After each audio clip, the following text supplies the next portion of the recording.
சொல்றேன். ஆனா அருணகிரிநாதர் சொல்றார் தலையெழுத்தை அழிக்கப்படும்ங்கிறார். யாருடைய பேச்சு ஜெயிக்கும்னா இங்க சாமி சொல்றார் அருளாளர்களுடைய வார்த்தைக்கு ஆண்டவன் கட்டுப்பட்டவன்.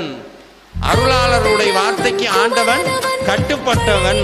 ஏன்னா இப்ப நான் போய் ஒரு தாசில்தார்ட்ட ஒரு மனு கொடுக்கிறேன், அதை சரி பண்ணலாம், சரி செய்யாமையும் போகலாம்.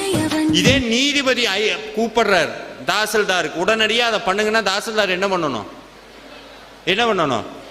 செஞ்சுதான் ஆகணும். வேற வழியே கிடையாது. முடியாதுன்னு சொல்ல முடியுமா?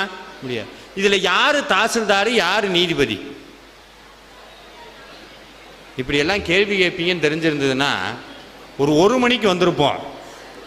வந்து நாங்கள் பாட்டுக்கு முருகா காப்பாத்துட்டு பேசாமல் போயிருப்போம். இப்போ எங்களை அவரை காப்பாற்றுற நிலைமைக்கு இப்படி கேள்வியாக கேட்டுக்கிட்டு இருக்கீங்க அப்படின்னா தாசில்தார் முருகன், நீதிபதி அருணகிரிநாதர்.